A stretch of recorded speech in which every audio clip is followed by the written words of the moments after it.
ഭയങ്കര സംഭവബഹുലമായ 2023 ഏറെക്കുറെ അവസാനിക്കാൻ പോവുകയാണ്. മണിക്കൂറുകൾ മാത്രം. എന്നെ സംബന്ധിച്ച് എൻ്റെ ജീവിതത്തിൽ ഒരുപാട് മാറ്റങ്ങളുണ്ടായ ഒരു വർഷമാണ്, നിങ്ങൾക്ക് എല്ലാവർക്കും അറിയാം.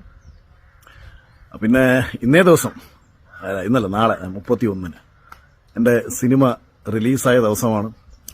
ജനുവരി 1, 2015 എൻ്റെ വിവാഹം കഴിഞ്ഞ ദിവസമാണ്. അതുകൊണ്ട് തന്നെ വരാൻ പോകുന്ന ന്യൂ ഇയർ എന്ന് പറയുന്നത് എൻ്റെ 9ാം വിവാഹ വാർഷിക ദിനമാണ്.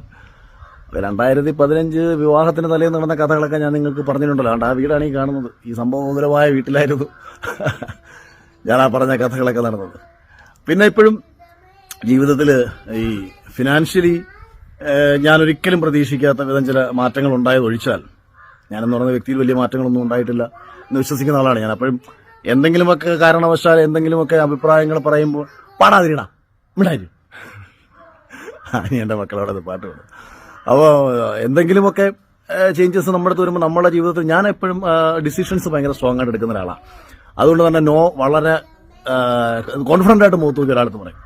ഒരുപാട് അവസരങ്ങൾ, ഒരുപാട് കാര്യങ്ങളും പറഞ്ഞിട്ട് പല ആൾക്കാരും എന്നെ കനപ്പിക്കണമെന്ന ഉദ്ദേശത്തോടുകൂടി എന്നെ വിളിക്കും. സിനിമയിലെ അവസരങ്ങളായാലും മറ്റുള്ള കാര്യങ്ങളായാലും അല്ലെന്നുണ്ടെങ്കിൽ ചില ഇനാഗുറേഷൻസ്, ചില കാര്യങ്ങൾ. പക്ഷേ ഞാൻ എൻ്റെതായ ഒരു വ്യക്തിത്വം പണയം വെച്ചുകൊണ്ട് എങ്ങും പോകാൻ ആഗ്രഹിക്കാത്ത ഒരാളാണ്. വളരെ സ്ട്രെയിറ്റ് ആയിട്ട് ഞാൻ നോ പറയും. അപ്പോൾ ഇവരെല്ലാവരും പറയും നീ നശിച്ചു പോകും, കാര്യം നമ്മൾ അഹങ്കാരിയാണല്ലോ, അതുകൊണ്ട് തന്നെ നശിക്കുമെന്നൊക്കെ പറയുമ്പോഴത്തേക്ക് ഞാൻ എപ്പോഴും എൻ്റെ വീട്ടിലേക്ക് വരുമ്പോൾ എൻ്റെ ഈ ബാക്കിൽ കാണുന്ന ഈ ഷെഡ് ഞാനൊന്ന് ആലോചിക്കും.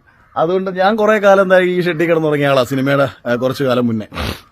അതുകൊണ്ട് എനിക്ക് ഇപ്പം ഒരുപാട് 5 സ്റ്റാർ ഹോട്ടലുകളിൽ ഞാൻ കിടന്നുറങ്ങുന്നുണ്ട്. അതുകൊണ്ട് ഈ 5 സ്റ്റാർ ഹോട്ടലിൽ കിടന്നുറങ്ങിയാലും ഞാൻ സൂചിച്ചുറങ്ങുന്നത് എൻ്റെ ഈ പിന്നിൽ കാണുന്ന ഈ ഷെഡിനുള്ളിൽ ഞാൻ സുഖമായി തന്നെ കിടന്നുറങ്ങും. ഇത് തന്നെയാണ് എനിക്ക് എപ്പോഴും ഉള്ളൊരു കോൺഫിഡൻസ്. അതുകൊണ്ട് വെല്ലുവിളികളൊന്നും പുതിയ അംഗീകരിക്കുന്ന ഒരാളല്ല. പിന്നെ ഇനിയിപ്പം നമുക്ക് എൻ്റെ മാതാശ്രീ അമ്മിണിയമ്മയുടെ വിശേഷങ്ങളോട് ചോദിക്കാം. അമ്മിണിയമ്മയ്ക്ക് ഒരുപാട് ചേഞ്ചസ് ഒക്കെ വന്ന വർഷം. അമ്മിണി അയ്യോ അങ്ങനെ മാതാശ്രീ അമ്മിണിയമ്മ ജോയിൻ ചെയ്തിട്ടുണ്ട്. കുറെ ആൾക്കാർ ചോദിക്കുന്ന കേട്ടോ, അമ്മിണിയമ്മ ഇപ്പൊ കാണുന്നില്ലല്ലോ. അമ്മിണിയമ്മ എപ്പോഴും കാണാൻ വേണ്ടിയിട്ട് അമ്മിണിയമ്മ എന്റെ കൂടെ എപ്പോഴും വരാൻ പറ്റും. പനിയാണമ്മ? എനിക്കും പനിയാ.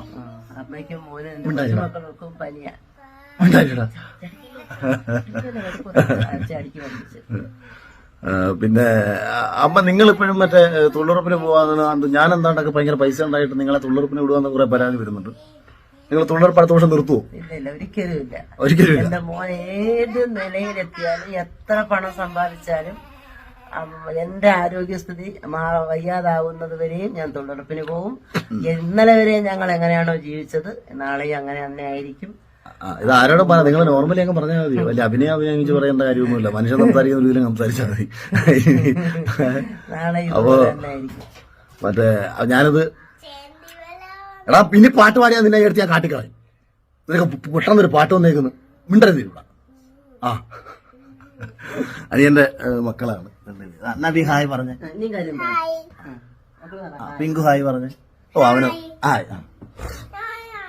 നീ ഹായ് പറഞ്ഞത് കണ്ടു, നീ ഹായ് പറഞ്ഞത് കണ്ടു. ഇവൻ എന്റെ അനിയനെ പോലെ ഇരിക്കുക. ഞാൻ കൊച്ചിലെ ഉള്ള എന്റെ അനിയന്റെ അതേ മുഖം. അപ്പൊ പിന്നെ അപ്പൊ എങ്ങനെ 2023 2021 അമ്മയ്ക്ക് എങ്ങനെ ഉണ്ടായിരുന്നു? അടിപൊളിയായിരുന്നു.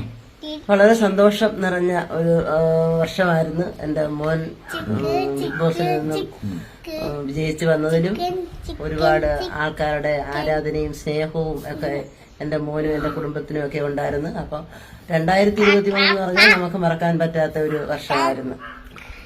അപ്പൊ എന്തായാലും 2023 പക്ഷെ ഞാൻ മറക്കുകയാണ്. ഇത് ഓർത്തുകൊണ്ടിരുന്ന 2024 2025 ഒന്നും നടക്കത്തില്ല. അപ്പം പുതിയ കാര്യങ്ങൾ 2023 ഭയങ്കര അപ്രതീക്ഷിതമായിട്ട് ജീവിതത്തിൽ സംഭവിച്ച കാര്യങ്ങളാണ്. കാരണം പ്രതീക്ഷിച്ച കാര്യങ്ങളൊന്നും ആയിരുന്നില്ല എന്നെ സംബന്ധിച്ച്, ബിഗ് ബോസോ അല്ലെങ്കിൽ ഇങ്ങനത്തെ ഒരു ജീവിതം.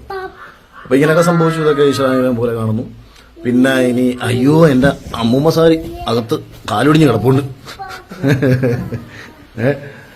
എന്റെ സരസു കാലടിഞ്ഞ് ഇവിടെ കിടക്കുക. നിങ്ങൾ എവിടെ പോയി പറഞ്ഞു വീണല്ലേ? ആശുപത്രി പോയി പറഞ്ഞു. ആശുപത്രി സാധാരണ എല്ലാ ആൾക്കാരും രോഗം മാറ്റാനാ പോകുന്നത്. ഇവര് കാലൊടിക്കാൻ പോയത്. വെട്ടമില്ല. ഇങ്ങോട്ട് ചരിഞ്ഞ മോൻ, ഇങ്ങോട്ട് എന്തോ നിങ്ങൾക്കൊരു വിഷമം? കാല് വയ്യാത്തോണ്ടുള്ള വിഷമേ ഉള്ളൂ. അമ്മൂമ്മയ്ക്ക് എങ്ങനെ ഉണ്ടായിരുന്നു 2023? 2023 നല്ല കാര്യമല്ലേ. നിങ്ങളുടെ കൊച്ചുമോൻ പോയിട്ട് ഭയങ്കര ഫാൻസിനെ ഒന്നും ഉണ്ടാക്കി നിങ്ങൾ അറിഞ്ഞില്ലേ? അയ്യോ, നിങ്ങളുടെ കൊച്ചുമോനാരാ? ഞാൻ എനിക്ക് ഫാൻസ് ഒന്നും ഉണ്ടായത് നമ്മൾ അറിഞ്ഞില്ലേ?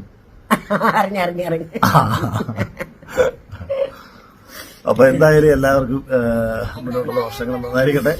അപ്രതീക്ഷിതമായ എന്തെങ്കിലുമൊക്കെ നിങ്ങളുടെ ജീവിതത്തിൽ സംഭവിക്കുമെന്ന് നിങ്ങളും കരുതിയിരിക്കുക.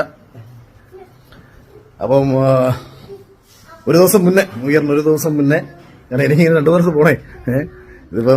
ഇതിപ്പോ വീട്ടില് അച്ഛൻ ഇവിടെ ഇല്ല കേട്ടോ, അച്ഛൻ പുറത്തോടെ പോയിരിക്കുകയാണ്. ഇനി അച്ഛനെ കണ്ടില്ലല്ലോ എന്ന് ചോദിച്ച് വേളൊന്നും ഉണ്ടാക്കണ്ട. അച്ഛനെ ഞാൻ ഒരു ശിവാശ്രീക്കൽ കൊണ്ടു കൊടുത്തു, അത് പഠിച്ചിട്ട് അങ്ങോട്ട് പോയേക്കുവാ. അല്ല, ശിവാസല്ല, ജാക്ക് ഡാനിയല. സോറി, ഇതാണത്. അത് വീട്ടിൽ അടിച്ചിട്ട് അങ്ങോട്ട് ഇറങ്ങി പോയിട്ടുണ്ട്. അപ്പൊ എന്തായാലും നല്ല മാറ്റങ്ങൾ നിങ്ങളുടെ ജീവിതം പോയിട്ടെ എന്ന് ആശംസിക്കുന്നു. എല്ലാവർക്കും ഞങ്ങളുടെ ഹായ്. അപ്പൊ ഹാപ്പി ന്യൂ ഇയർ. ഇതിപ്പം അച്ഛൻ, അമ്മ. ഇനി ലക്ഷ്മി പിള്ളേരുടെ വേറെ വീഡിയോ വേറെ. Okay, thank you.